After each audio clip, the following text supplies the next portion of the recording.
Having me here. Congratulations to the technical crew who did such a good job connecting us. Alan Levine has a book that's just about to come out on the dollar a year men. So if you're interested in reading more about the accomplishments of your ancestors and C.D. Howe himself, there's a great new source coming out. To business here, I hope that my remarks and answers to your questions will help your work. Stagnation of Canadian productivity and Canadians' real earnings and living standards is a critical topic. I congratulate the committee for taking it on. I'll gladly answer questions on any aspect.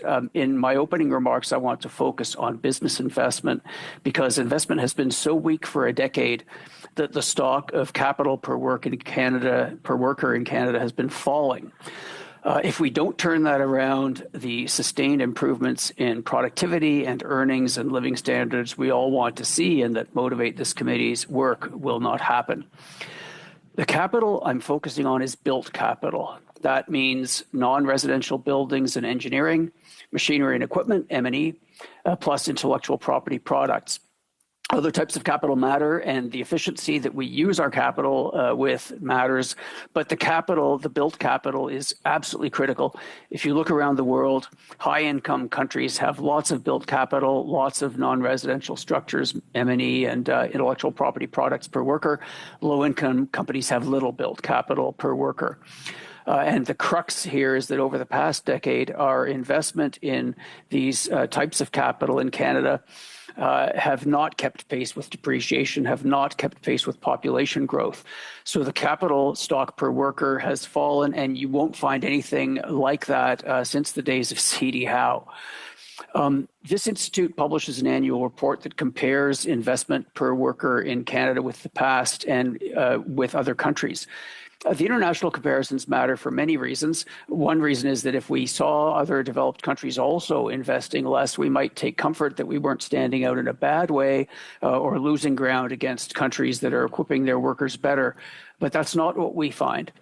Even when we're only looking at the more developed countries, so leaving rapid industrializers like China and India out, we see gaps between investment per worker abroad and in Canada that have widened over the past decade. And the contrast with the United States, which is, as everyone knows, our closest neighbor and our biggest trading partner and also our fiercest competitor, is very alarming. Now, comparing investment across the two countries is not straightforward.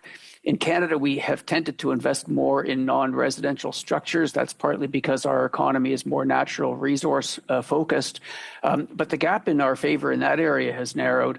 We invest less in intellectual property products, which the two countries don't measure in exactly the same way. That gap has widened. I focus on M&E particularly, though, because the types of capital there are more straightforward to compare. Vehicles, industrial machinery, electronic equipment, such as you were discussing in your previous session. Those tend to be more similar between the United States and Canada, and it's more salient because M&E investment is critical to making so many of the tradable products that are vulnerable to U.S. protectionism. We want to be as competitive as possible in those areas. Now, here's an area where U.S. businesses have invested more for as long as we have numbers. If you go back 30 years, for example, just for purchasing power, as we do in our report, and you'll see U.S. investment in machinery and equipment per worker was about, in Canadian dollars, $5,600 per worker annually. And in Canada, it was $2,800.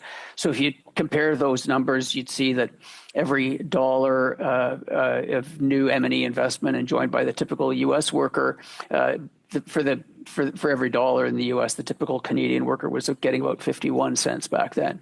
Over the next decade and more, we closed the gap. So by 2008, business investment in M&E stood at about $7,000 Canadian dollars per U.S. worker, and the Canadian figure was $4,400.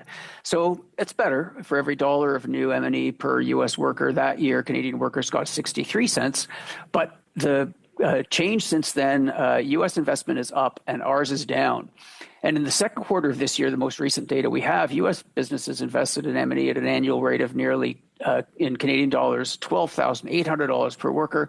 The equivalent Canadian figure, $4,100. So you compare those, for every dollar of new M&E for every U.S. worker on average, the Canadian worker was getting only 32 cents.